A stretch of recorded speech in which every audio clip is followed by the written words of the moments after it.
الحمد لله نحمده ونستعينه ونستغفره ونعوذ بالله تعالى من شرور أنفسنا ومن سيئات أعمالنا من يهده الله فلا مضل له ومن يضلل فلا هادي له وأشهد أن لا إله إلا الله وحده لا شريك له وأشهد أن محمدا عبده ورسوله يا أيها الذين آمنوا اتقوا الله حق تقاته ولا تموتن إلا وأنتم مسلمون يا أيها الناس اتقوا ربكم الذي خلقكم من نفس واحدة وخلق منها زوجها وبث منهما رجالا كثيرا ونساء واتقوا الله الذي تساءلون به والأرحام إن الله كان عليكم رقيبا يا أيها الذين آمنوا اتقوا الله وقولوا قولا سديدا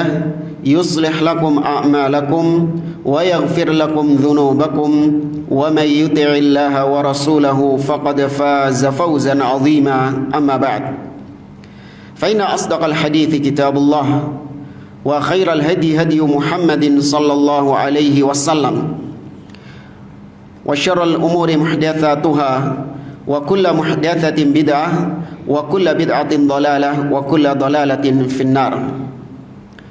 Ma'asyiral muslimin, ikhwani fillah, rahimani wa rahimakumullah. Alhamdulillah, segala puji bagi Allah Subhanahu wa taala yang karena limpahan nikmat dan taufiknya kita dipertemukan kembali oleh Allah di majlis ini untuk melanjutkan kembali pembahasan kitab Makanatus Sunnah An-Nabawiyah yang ditulis oleh Asy-Syaikh Ad-Doktor Umar bin Muslih Al-Husaini hafizahullah ta'ala. Kita masih membahas bayanu anna sunnah mufassiratun lil kitab wa dzikru manzilatiha min.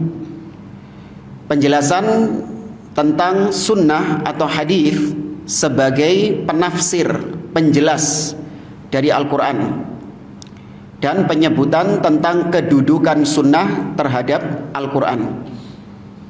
Sudah kita sampaikan pada pertemuan yang lalu bahwasanya hadis, ya sunnah atau hadis itu memiliki fungsi terhadap Al-Quran yang disepakati ada tiga, yaitu sunnah sebagai penjelas dari Al-Quran, kemudian yang kedua sunnah sebagai penguat dari apa yang sudah ada di dalam Al-Quran, dan yang ketiga sunnah atau hadis mendatangkan hukum yang didiamkan di dalam Al-Quran.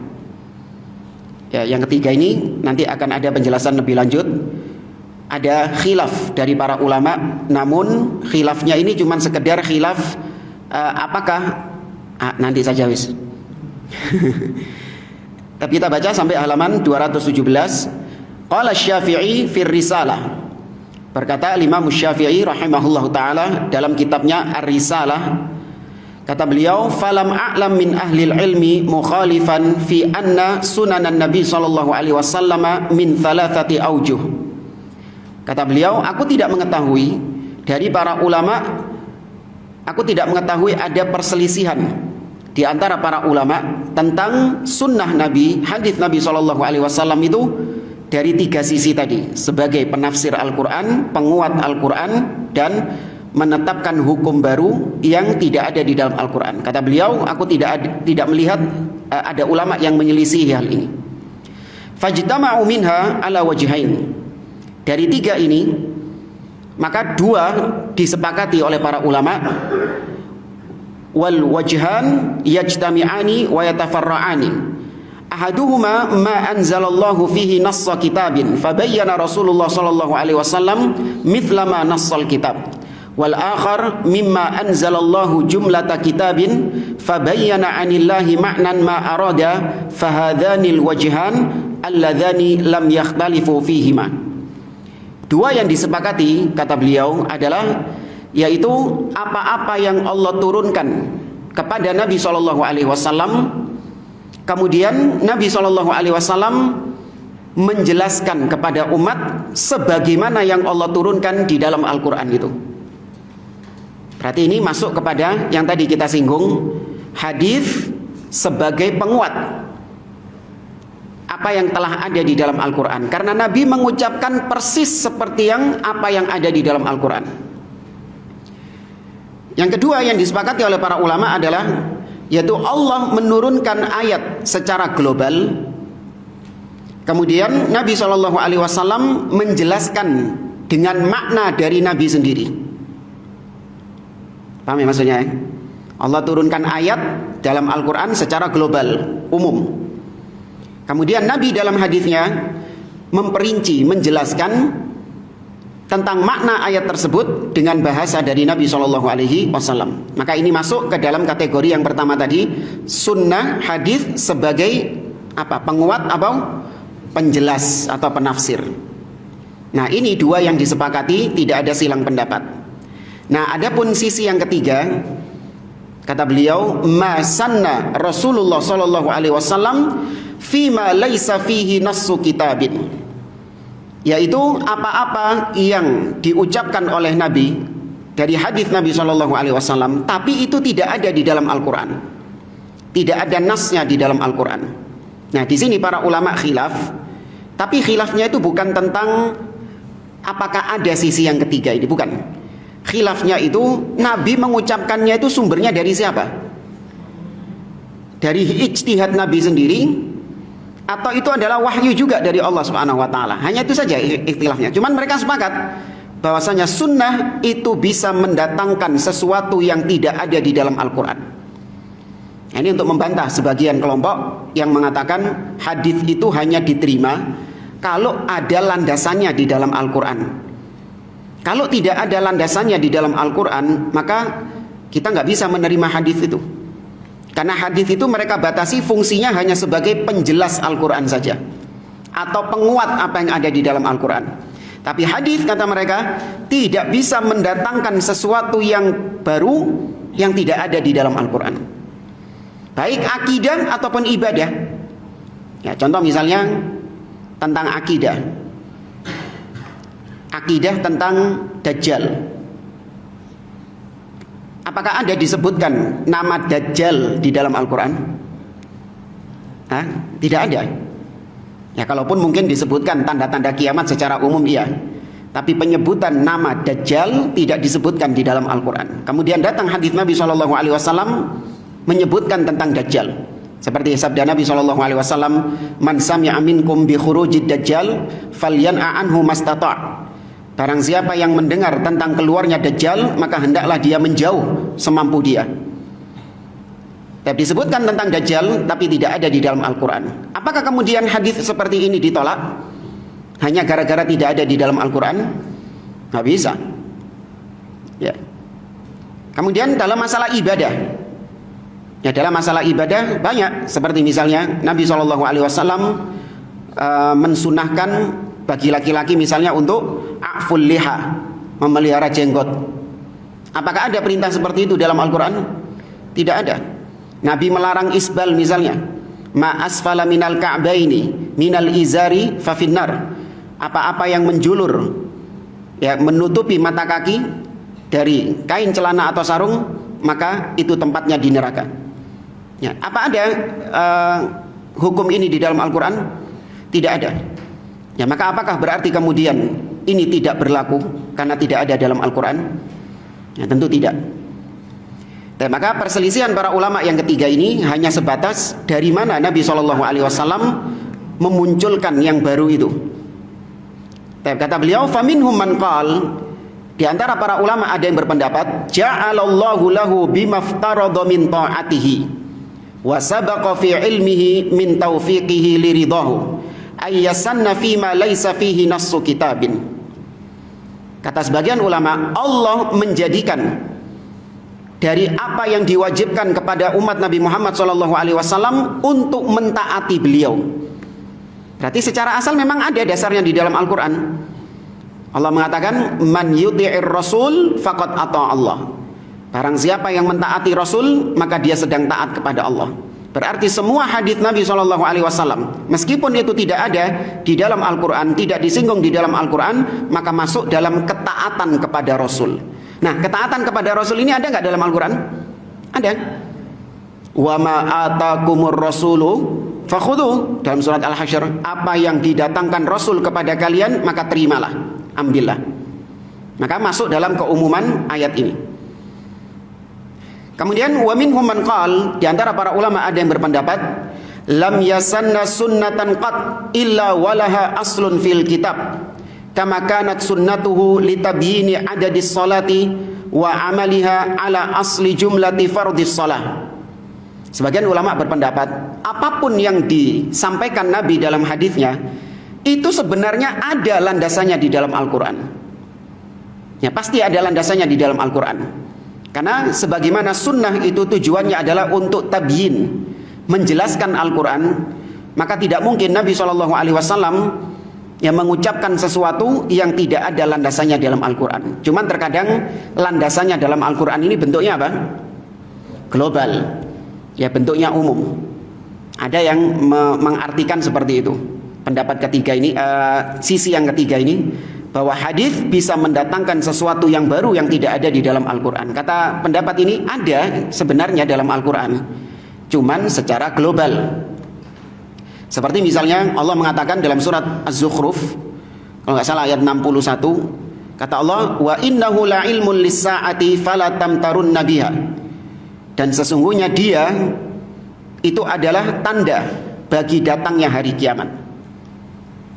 Oke, maka tidak disebutkan dia ini siapa. Padahal dari konteks ayat sudah jelas dia maksudnya adalah Nabi Isa alaihissalam. Tapi katakanlah di sini Allah tidak menyebutkan siapa dia itu yang menjadi tanda bagi datangnya hari kiamat. Maka datang Nabi SAW menjelaskan dalam hadisnya, yushiku ayyanzil alaikum ibnu Maryam. Kelak akan datang kepada kalian, akan turun kepada kalian putra Maryam. Fayaksirus salib, dia akan menghancurkan salib. Wayaktulul khinzir, dan akan membunuh babi-babi dan yang lainnya. Nah, kata-kata turunnya Nabi Isa, akidah tentang turunnya Nabi Isa, meskipun kata mereka tidak ada landasannya di dalam Al-Quran, sebenarnya ada landasannya dalam Al-Quran, tapi bentuknya apa? Global. Wa minhum, atau kata beliau sebagaimana Nabi menjelaskan tentang adadus sholah, tentang jumlah sholat dan gerakan-gerakan sholat. Ya, sebenarnya itu ada landasannya di dalam Al-Quran, tapi Allah menyebutkannya secara global, wa aqimus sholah.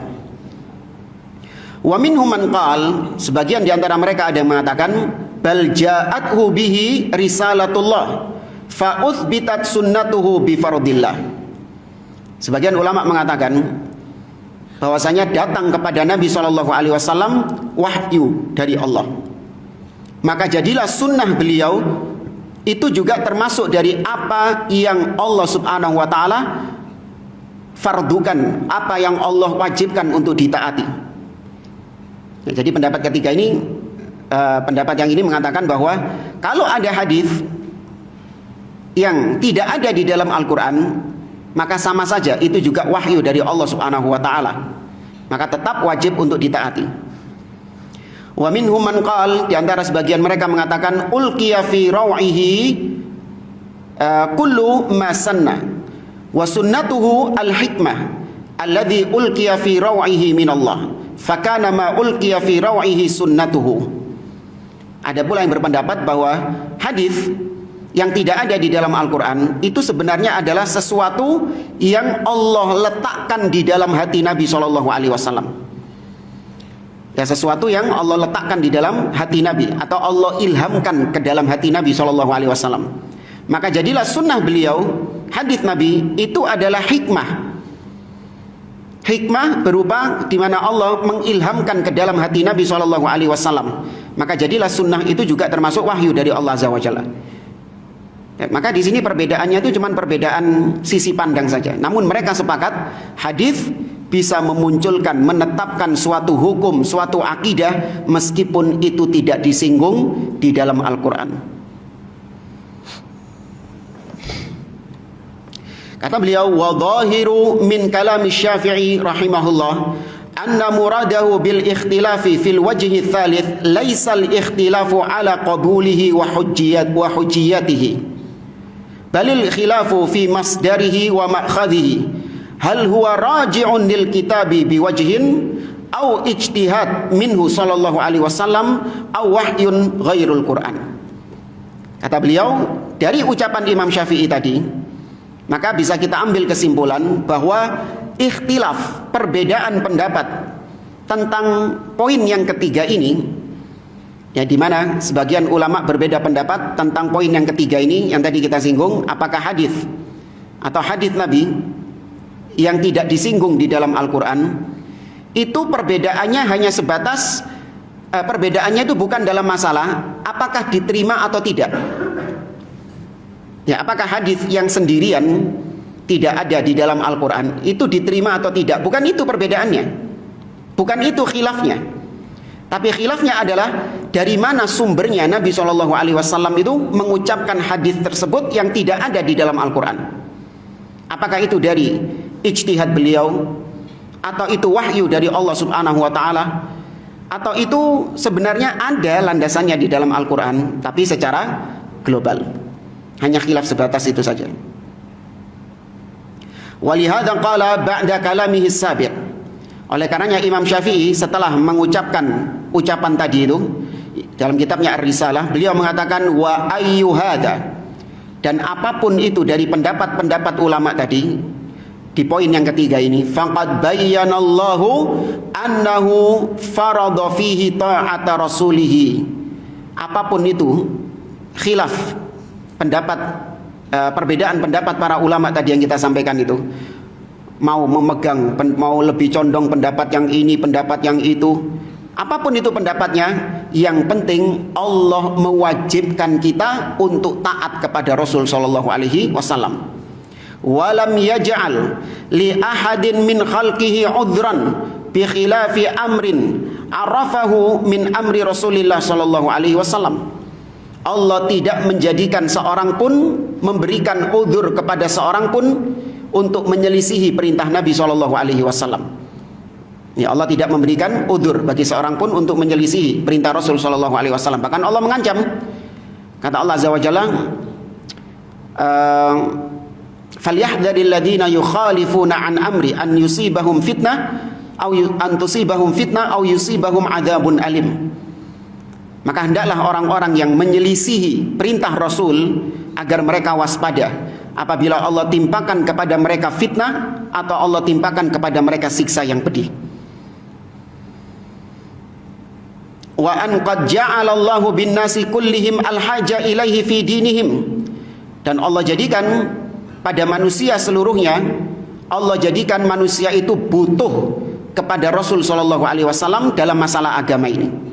Wa aqama alaihim hujjatahu bima dallahum alaihi min sunani Rasulillah sallallahu alaihi wasallam ma'ani ma aradallahu bi faraidihi fi kitabihi liya'lam man arafa minha ma wasafna anna sunnatahu sallallahu alaihi wasallam idza kanat sunnatan mubayyinatan anillahi ma'nan ma arada min furudihi fima fihi kitabun yatlunahu ila akhirih. Intinya kata beliau, Allah telah menegakkan hujjah kepada manusia dengan sunnah Nabi SAW tersebut. Allah tegakkan hujjah, artinya Allah sudah menjelaskan makna-makna yang Allah inginkan dari Al-Quran itu, sehingga nggak ada lagi orang yang berkilah. Ketika ada orang yang meninggalkan sholat misalnya, terus ketika diazab di akhirat dia berkilah, ya Allah, saya tidak sholat karena saya nggak bisa, nggak tahu apa maknanya sholat itu. Kau tidak menyebutkan di dalam Al-Quran bagaimana rincian sholat itu, kapan waktu sholat tersebut, ya kan, berapa rokaatnya, apa syaratnya, rukun-rukunnya. Kau hanya mengatakan aqimus sholah, tapi tidak memperinci di dalam Al-Quran itu. Dia ngeles, nggak mau diazab, ya gara-gara nggak ada penjelasan tentang Al-Quran tersebut. Maka Allah tegakkan hujjah melalui apa? Sunnah. Allah menegakkan hujjah kepada manusia sehingga mereka tidak ada alasan lagi di akhirat untuk tidak melaksanakan Al-Quran, karena sudah dijelaskan oleh Nabi di dalam sunnah itu. Dan ini inti dari ucapan beliau sampai akhir ini. Kemudian halaman 219, qala Ibnu Qayyim, berkata Imam Ibnu Qayyim Al-Jauziyah, walau kana Rasulullah sallallahu alaihi wasallam la yuta'u fi hadzal qismi, ay al-qismi tsalits, lam yakun li ta'atihi ma'nan wa saqatat ta'atuhu al-mukhtassatu bihi wa annahu idza lam tajib ta'atuhu illa fima wafaqal Qur'an la fima zada alaihi lam yakun lahu ta'atan khassah takhtassu bihi. Ini ucapan yang bagus membantah mereka. Seandainya Rasul itu tidak ditaati dalam poin yang ketiga ini, ya, ini kata orang-orang tadi, saya itu taat sama Rasul, maksudnya saya itu mau menerima hadis kalau hadis itu ada landasannya di dalam Al-Quran. Nah, saya baru taat sama Rasul kalau ada landasannya dalam Al-Quran. Tapi kalau hadis itu tidak ada landasannya dalam Al-Quran, ya saya nggak bisa taat sama Rasul dalam hal ini. Nah, kata beliau, seandainya Rasul tidak ditaati dalam hal tersebut, maka perintah-perintah Allah untuk taat kepada Rasul Shallallahu Alaihi Wasallam itu sia-sia. Ya, itu sia-sia dan gugur kewajiban taat kepada Rasul Shallallahu Alaihi Wasallam apabila tidak wajib taat kepada beliau kecuali hanya yang ada di dalam Al-Quran. Kalau hadis itu hanya diterima apabila ada di dalam Al-Quran, tidak boleh hadis itu melampaui Al-Quran, menetapkan hukum di luar Al-Quran, maka tidak ada manfaatnya, tidak ada faedahnya perintah-perintah di dalam Al-Quran untuk taat kepada Rasul Shallallahu Alaihi Wasallam. Waqad qala Allah Ta'ala, padahal Allah berfirman, may yuti'ir rasul faqad ata Allah. Barang siapa yang taat kepada Rasul, maka sejatinya dia taat kepada Allah. Ya, Allah tidak membedakan taat kepada Rasul itu harus apa yang ada di dalam Al-Quran. Kalau Rasul mengucapkan sesuatu yang tidak ada di dalam Al-Quran, maka nggak usah taat. Ada pengkhususan kayak gitu? Nggak ada. Waqad taba'a asy-Syafi'iyyah ala dzikri aujuhis sunnah, dan seterusnya. Ini kurang lebih sama seperti yang kita sampaikan. Kemudian di paragraf yang bawah, wa min ahlil ilmi man ra'a anna sunnata raji'atun ila kitabillah tufassilu mujmalahu wa tubayyinu mushkilahu. Dan di antara para ulama ada yang berpendapat bahwa sunnah atau hadis Nabi itu kembali kepada kitabullah, kembali kepada Al-Quran, yaitu sunnah tufassilu, memperinci mujmalahu, apa-apa yang masih global di dalam Al-Quran, wa tubayyin mushkilahu, dan sunnah itu menjelaskan apa yang masih samar-samar, ya, apa yang masih ngeblur di dalam Al-Quran. Walaysa fis sunnati amrun illa waqad dallal Qur'anu ala makna. Sebagian ulama mengatakan bahwa tidak ada perintah di dalam sunnah, ya, tidak ada perintah di dalam hadis kecuali pasti Al-Quran juga sudah memerintahkannya, meskipun hanya secara global, secara makna saja. Ya, ada yang membelokkan atau mengartikan demikian untuk sekali lagi mematahkan statement sebagian orang yang tidak mau menerima hadis apabila tidak ada di dalam Al-Quran. Kata sebagian ulama, kalaupun tidak ada di dalam Al-Quran, maka ada perintahnya secara global. Ya, minimal perintah untuk taat kepada Rasul. Dan itu yang berjalan di antara para salaf. Masih ingat siapa sahabat yang pernah berdebat dengan wanita yang menolak hadis tentang larangan tato? Sahabat siapa? Abdullah bin Mas'ud.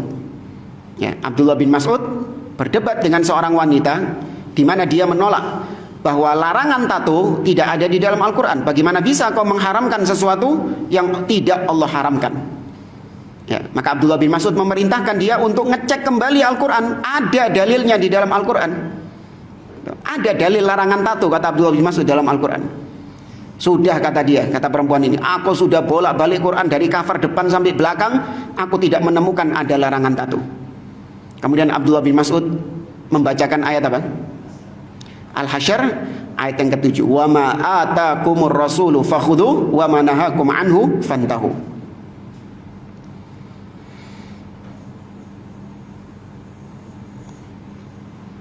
Selebihnya halaman 220 sampai halaman 221 itu ya insya Allah hanya memperinci lagi apa yang sudah kita sampaikan tadi. Nggak ada informasi yang baru. Ya, beliau hanya menambahkan beberapa maklumat dari ucapan para ulama-ulama yang lain. Anak kira kita lewati saja untuk mempersingkat waktu.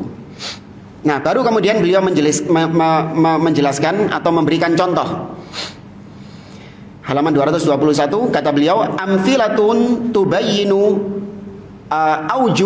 aujuhas sunnah ma'al kitab. Berikut ini beberapa contoh, ya, contoh hadis menjelaskan Al-Quran atau posisi hadis terhadap Al-Quran. Cuman di sini berbeda dengan apa yang pernah kita sampaikan, cuman perbedaannya nggak seberapa mencolok. Ini lebih ringkas daripada apa yang dulu pernah kita sampaikan. Ya, kalau Anda masih ingat, kita pernah menyampaikan bahwasanya hadis fungsinya ada 4 terhadap Al-Quran. Yang pertama, hadis fungsinya menjelaskan Al-Quran. Nah, yang pertama ini terbagi lagi menjadi 4. 1A, 1B, 1C, 1D. Nanti aja kita bahas. Yang kedua, hadis fungsinya apa terhadap Al-Quran? Menguatkan apa yang sudah ada di dalam Al-Quran. Yang ketiga, hadis tadi apa? Apa itu, Pak? Ijtihad. Mendatangkan sesuatu yang baru yang tidak ada di dalam Al-Quran, baik akidah ataupun ibadah. Kemudian yang keempat, ini yang ada khilaf.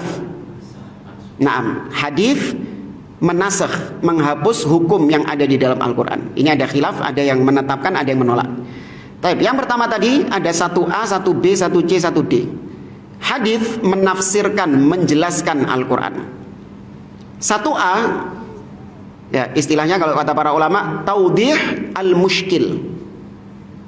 Hadis itu menjelaskan sesuatu yang masih muskil. Muskil ini samar-samar maknanya di dalam Al-Quran. Contoh misalnya Allah berfirman dalam surat Al-Baqarah tentang sahur, batas waktu sahur. Allah mengatakan wakulu washrabu hatta yatabayyana lakumul khaytul abyadu minal khaytil aswadi minal fajr.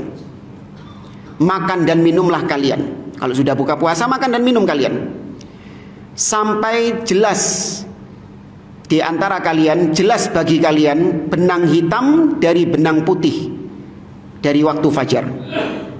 Ya, sampai jelas antara benang hitam dan benang putih dari fajar. Di situ Allah menggunakan al-khayt yang artinya benang. Nah, ini samar-samar benang ini, ya kan, nggak jelas. Bahkan sebagian sahabat ada yang sampai mentelangi benang beneran untuk menentukan batas waktu puasa, batas waktu sahur itu. Maka datang hadis Nabi SAW menjelaskan yang samar-samar ini, di mana Nabi mengatakan benang hitam dan benang putih itu maksudnya adalah bayadun nahar wasawadul lail. Ya, benang putih itu maksudnya adalah terangnya matahari, terangnya siang, dan benang hitam gelapnya malam. Ya. Kemudian yang kedua adalah tafsil mujmal. Ya, tafsil bukan tafsir, bukan. Ya, tafsil pakai shad. Tafsil artinya memperinci. Ya, memperinci yang masih mujmal, yang masih global. Nah, ini banyak contohnya seperti sholat yang disebutkan di sini nanti sholat. Ya, sholat masih global. Allah katakan dalam Al-Quran wa aqimus sholah. Datang hadis memperinci sholat itu. Nabi mengatakan kepada seorang yang sholatnya acak-acakan, yang sama Nabi disuruh balik 3 kali itu, ya, irji' fasolli fa innaka lam tusolli. Balik sholat mana? Kon durung sholat sian. Ya, sampai 3 kali Nabi menyuruh orang itu mengulangi sholat. Maka dia pun minta diajari sholat. Maka baru Nabi memperinci sholat itu. Ya, Nabi mengatakan fa idza qumta ila sholati fastaqbilil qiblah. Kalau kau mau sholat, hadap ke kiblat. Kemudian fakabbir, bertakbirlah. Tsumma qra' ma tayassara ma'aka minal Qur'an. Kemudian bacalah apa yang mudah bagimu dari Al-Qur'an. Tsumma rka' hatta tatma'inna raqi'an. Rukuklah sampai tumakninah. Tsumma rfa' hatta ta'tadila qa'iman. Kemudian bangkitlah sampai tegak dan seterusnya sampai salam. Diperinci oleh Nabi SAW salat tersebut. Zakat juga demikian. Ya, dalam Al-Quran hanya disebutkan global, wa atuz zakah, wa atuz zakah. namun tidak diperinci zakat itu apa saja harta yang kena zakat. Kemudian nisabnya berapa? Ya, kemudian kadar yang dikeluarkan berapa? Ya, haulnya berapa tahun? Itu tidak dijelaskan. Baru datang hadis menjelaskan tentang hal tersebut. Tapi itu namanya apa tadi? Tafsil mujmal, tafsilul mujmal. Ya, mujmal artinya global. Kemudian yang C, kok yang kedua tadi ya? Ya tadi B, salah itu, bukan kedua. Tadi anak nyebutnya dua ya. Ya, itu satu B tadi, tafsilul mujmal. Jadi 1A taudih al-mushkil. 1B tafsil al-mujmal. Yang C, nah ini, yang C itu taqyidul mutlak. Ya, taqyid al-mutlak. Mengikat, ya sunnah itu mengikat yang masih berceceran, yang masih mutlak, ya, kemudian diikat oleh Al-Quran, oleh sunnah. Seperti misalnya Allah subhanahu wa ta'ala mengatakan di dalam surat Al-An'am, alladzina amanu wa lam yalbisu imanahum bidzulmin ulaika lahumul amnu wa hum muhtadun. Orang-orang yang beriman, kata Allah, adalah orang-orang yang tidak mencampurkan keimanan mereka bidzulmin, dengan kezaliman. Ya, itu yang disebut orang beriman, tidak mencampurkan keimanannya dengan kezaliman. Allah menyebutkan zalim, bidzulmin. Maka sebagian sahabat merasa berat dengan ayat ini, sampai mereka mengatakan kepada Rasulullah, ya Rasulullah, ayyuna lam yadlim nafsahu. Wahai Rasulullah, siapa sih di antara kita yang gak pernah berbuat dolim, mendolimi diri sendiri? Kullu bani Adam khata. Semua manusia pasti berbuat salah. Pasti dia pernah berbuat dolim, entah dolim dirinya sendiri dengan berbuat maksiat, ya, atau dia mendolimi orang lain, ya, atau na'udzubillah berbuat dolim kepada Allah. Apa berbuat dolim kepada Allah? Syirik. Inna syirka la dzulmun azim. Syirik itu adalah kedoliman yang besar. Ya, maka dolim itu ada 3. Dolim terhadap dirinya sendiri, yaitu dengan berbuat maksiat. Dolim kepada orang lain, yaitu dengan mengambil, merampas haknya, menyakitinya, memukulnya, bahkan menumpahkan darahnya. Atau dolim kepada Allah, yaitu syirik. Tuh, dolim ini masih luas maknanya, maka diikat oleh sunnah. Dolim yang dimaksud dalam ayat itu, dolim yang mana? Yang syirik, dolim kepada Allah. Nah, itu baru syarat orang yang beriman, yaitu yang tidak mencampurkan keimanannya, maksudnya tauhidnya, dengan kedoliman, yaitu tidak dicampur adukkan dengan syirik. Berarti kalau ada kesyirikan, maka dia bukan seorang mukmin. Tapi kalau kedolimannya itu bukan syirik, maksiat misalnya, masih mukmin?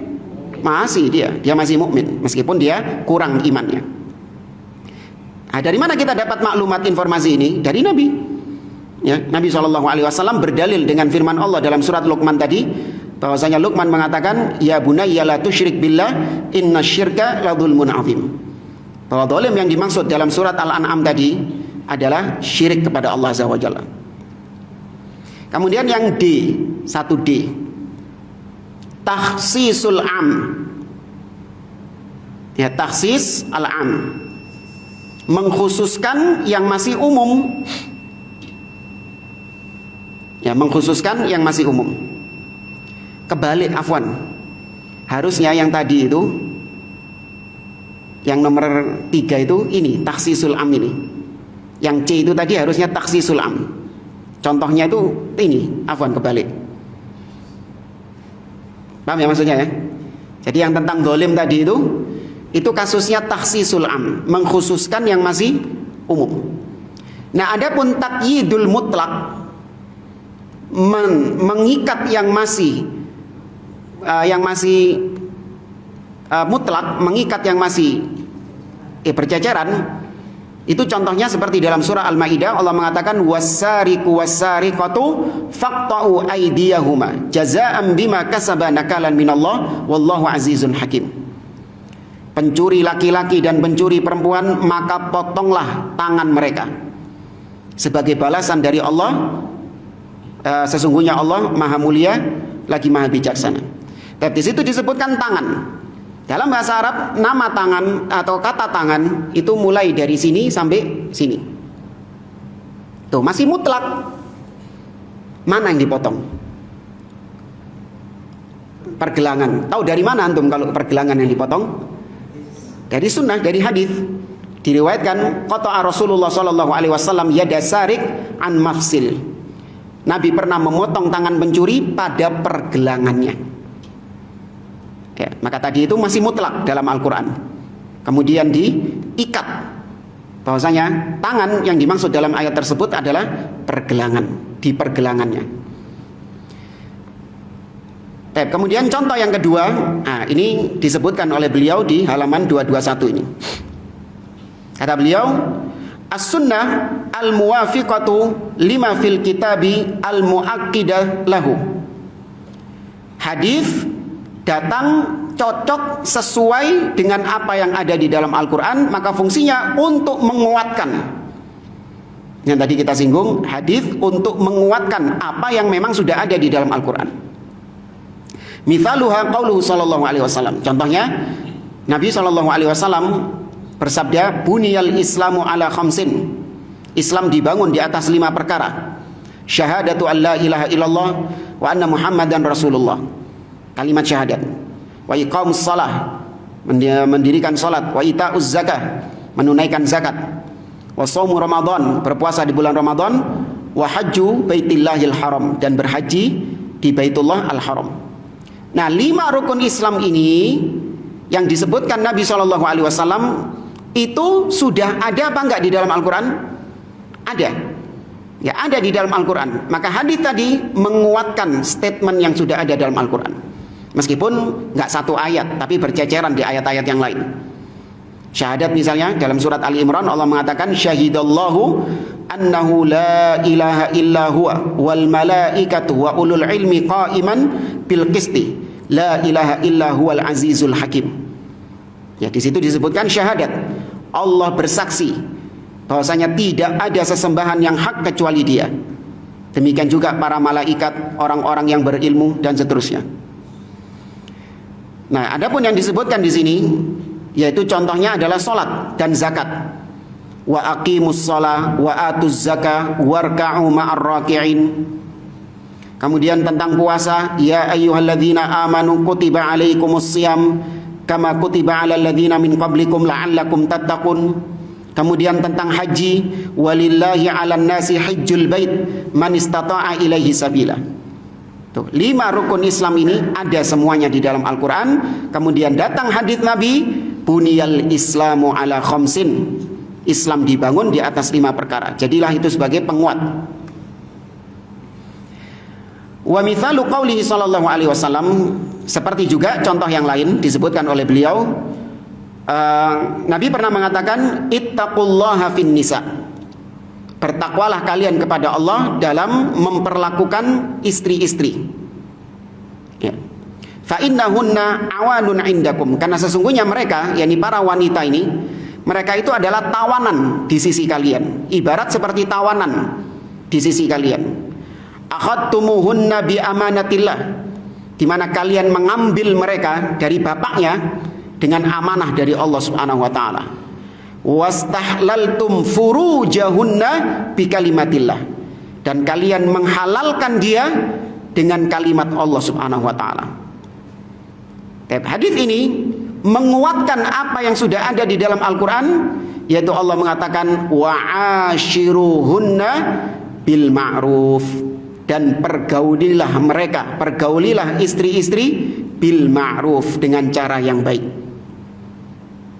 Dapat nggak kesesuaiannya? Tadi kan Nabi mengatakan ittaqullah fin nisa, bertakwalah kepada Allah dalam memperlakukan wanita. Artinya kita disuruh memperlakukan wanita dengan baik. Sebenarnya yang lebih cocok ada hadis riwayat At-Tirmidzi, Nabi mengatakan istausu bin nisa'i khairan. Ya, hendaklah kalian memperlakukan wanita dengan baik. Nah, sama seperti ayat itu, wa ashiruhunna bil ma'ruf, dan pergaulilah wanita-wanita, istri-istri dengan baik.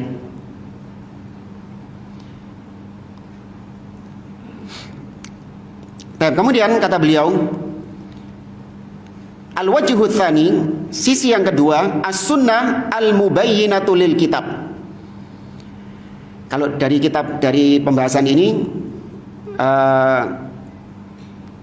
sudah kita jelaskan, sunnah menjelaskan Al-Quran. Itu kan sudah tadi. Kembali ke apa yang pernah kita jelaskan. Tadi 1A, 1B, 1C, 1D sudah. Yang nomor 2, sunnah menguatkan apa yang ada dalam Al-Quran juga sudah.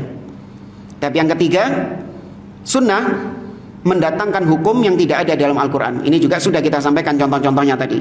Seperti dalam akidah tentang Dajjal, ya, atau misalnya ya dalam hukum-hukum syar'i seperti jenggot, larangan isbal, ya, nanti ada contoh-contoh yang lain dari beliau. Di sini kita baca, qala Muhammad ibnu Nasr al-Marwazi fi sunnah.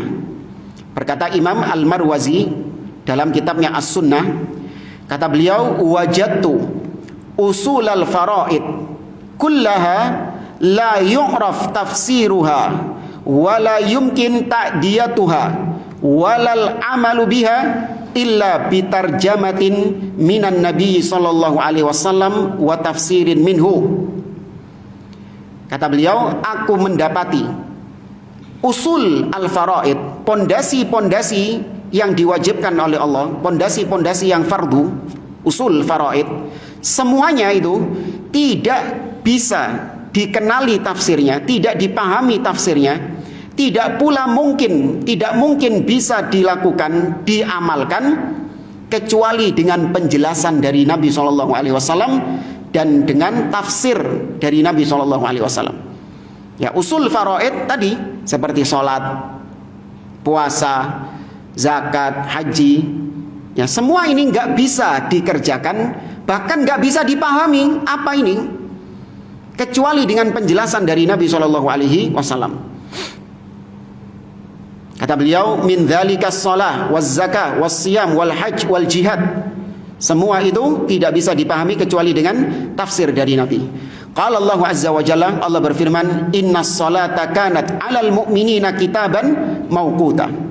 Sesungguhnya salat itu diwajibkan atas orang-orang beriman kitaban mauquta, kewajiban yang telah ditentukan waktunya. Fa ajmal fardhaha fi kitabi wa lam yufassirha. Maka dalam ayat tadi Allah menyebutkan secara global tentang salat. Tidak Allah tafsirkan, tidak Allah perinci tentang waktu salat itu. Allah menyebutkan salat itu ada waktunya, tapi Allah tidak memperinci waktunya kapan. Walam yukhbir bi'adadiha wa awqatiha. Allah tidak mengabarkan di dalam Al-Quran tentang jumlah salat itu ada berapa, kemudian waktu-waktu salat itu kapan saja. Faja'ala rasuluhu sallallahu alaihi wasallam huwal mufassir, atau faja'ala rasulahu, maka Allah jadikan rasulnya huwal mufassir, sebagai penafsir Al-Quran, mufassir laha, wal mubayyin, dan menjelaskannya, an khususiha wa umumiha wa adadiha wa awqatiha. Nabi menjelaskan tentang kekhususan salat atau keumuman salat. Nabi menjelaskan tentang jumlah salat, waktu-waktu salat, wa hududiha, dan batasan-batasan salatnya. Wa akhbaran Nabi sallallahu alaihi wasallam, dan Nabi mengabarkan, anna salata allati iftaradaha Allahu hiya khamsu salawat fil yaumil wal lailah.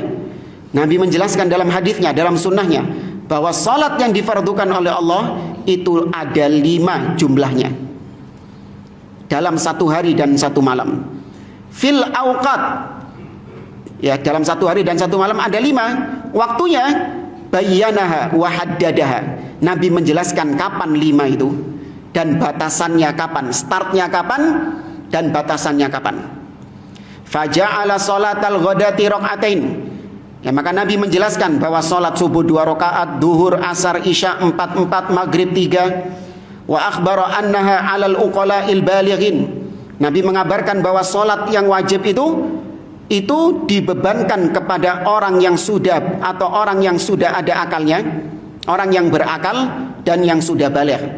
Minal ahrar wal abid, baik dia itu merdeka ataupun budak.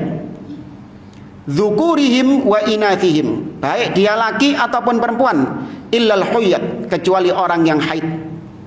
Fa innahu la sholata alaihim, sesungguhnya tidak diwajibkan salat bagi wanita-wanita yang haid. Tapi pertanyaan, wanita yang haid maka dia meninggalkan salat. Tapi maka ketika dia meninggalkan salat, imannya berkurang atau bertambah? Berkurang. Kenapa kok bertambah? Kalau berkurang jelas karena dia tidak sholat. Yang ngomong bertambah tadi kenapa? Karena dia mentaati Allah, ini yang sahih. Kan konsepnya jelas, iman itu yazidu bitta'ah wa yanqus bil maksiyah. Iman itu bertambah dengan ketaatan kepada Allah, dan iman itu berkurang dengan kemaksiatan kepada Allah. Maka ketika seorang wanita meninggalkan sholat, itu juga dalam rangka taat kepada Allah subhanahu wa ta'ala, maka ketika itu imannya bertambah. Justru sebaliknya, kalau ada wanita yang haid nekat sholat, justru ini berkurang apa bertambah imannya? Berkurang, karena itu maksiat kepada Allah, durhaka kepada Allah. Ya, maka keliru kalau ada orang yang berdalil wanita itu sebagaimana disebutkan oleh Nabi SAW, naqisatu aqlin wa dinin, wanita itu kurang akalnya dan kurang agamanya. Kemudian mereka beralasan bahwa kenapa Nabi mengatakan wanita itu kurang agamanya, itu karena wanita kalau haid tidak sholat. Maka kita jawab enggak. Ya, justru dia ketika tidak sholat itu adalah ketaatan kepada Allah Azza wa Jalla, bukan kekurangan. Ya. Wa farraqa baina sholatil hadar was safar. Di dalam sunnah Nabi membedakan antara sholat orang yang mukim dengan sholat orang yang safar. Wa fassara adadar ruku'i was sujud. Nabi juga menjelaskan tentang jumlah sujud, jumlah ruku', wal qira'ah wa ma yu'mal fiha minat tahrimi biha. Nabi juga menjelaskan tentang apa yang dibaca di dalam sholat. Ya, seperti surat Al-Fatihah, di mana Nabi menjadikannya sebagai rukun. La sholata liman lam yaqra' bi fatihatil kitab, kata Nabi. Tidak sah sholat seseorang yang tidak membaca surat Al-Fatihah. Ya, kemudian apa-apa yang bisa membatalkan sholat. Ya, kemudian ihramnya sholat itu apa? Takbir, namanya saya takbiratul ihram. Yaitu ketika takbir, maka diharamkan bagi orang yang sholat melakukan aktivitas-aktivitas lain di luar sholat. Terhitung sejak kapan? Takbir. Nah, makanya ihram itu bukan ketika pakai kain kalau mau umrah atau haji. Ya, tapi ihram itu adalah ketika ya dia mengucapkan labbaik Allahumma umrah atau labbaik Allahumma hajjan. Dia berada di miqat, kemudian dia sejak saat itu diharamkan apa-apa yang tidak boleh dalam ihram itu. Seperti nggak boleh pakai parfum, ya, bagi laki-laki nggak boleh pakai pakaian yang membentuk tubuh, ya, tidak boleh menikah, tidak boleh berhubungan, tidak boleh meminang wanita, ya, apalagi? Hah? Sebenarnya bukan pakaian berjahit, pakaian yang membentuk tubuh. Nah, kalau cuman berjahit ada ini benangnya, ya nggak apa-apa. Ya, karena kain ihram gimana pun juga ada jahitannya nggak? Ada jahitannya, bukan kain polos itu, enggak ada jahitannya. Cuman yang dimaksud dijahit di sini adalah yang membentuk tubuh seperti ini. Nah, ini kan membentuk tubuh, dijahit untuk membentuk tubuh.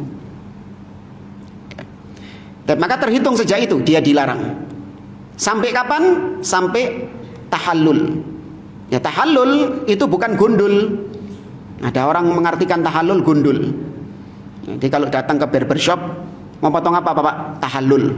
Maksudnya gundul, bukan. Tahallul artinya bukan gundul, artinya penghalalan. Yaitu yang tadi diharamkan itu dihalalkan kembali ketika melakukan aktivitas tahallul ini. Kalau umroh dengan mencukur rambutnya atau memendekkan, tapi rata. Ya, bukan terus kayak sebagian orang pucuk itu. Bagi laki-laki ya. Sehingga kita dapati kalau di negeri kita ada orang-orang yang pulang umroh si gondrong. Ada negeri kita. Pulang umroh katanya. Loh iya pulang umroh. Kok saya gondrong rambutnya? Iya katanya cuman diambil sebagian itu harem itu perempuan itu. Kenapa laki-laki kok kayak gitu juga? Laki-laki itu tahlik atau taksir. Dia mencukur habis atau dia memendekkan tapi rata. Ya, rata semuanya. Nah, baru terhitung sejak dia tahallul maka dihalalkan lagi apa-apa yang tadi haram. Nah, kalau sholat kapan tahallulnya? Salam. Ya, tahallulnya sholat salam. Maka ketika salam maka boleh melakukan aktivitas-aktivitas yang sebelumnya dilarang ketika sholat. Setelah salam boleh, mau minum, mau makan, mau ngobrol, mau buka WA, boleh. Tapi ketika sholat haram itu semuanya. Dan maka itu penjelasannya di dalam hadis. Ya, tidak ada di dalam Al-Quran. Baik jamaah rahimani wa rahmakumullah. Saya cukupkan sampai di sini. Insyaallah kita lanjutkan di pertemuan akan datang. Wallahu taala a'lam. Subhanakallahumma wa bihamdik asyhadu an la ilaha illa anta astaghfiruka wa atubu ilaik. Assalamualaikum warahmatullahi wabarakatuh.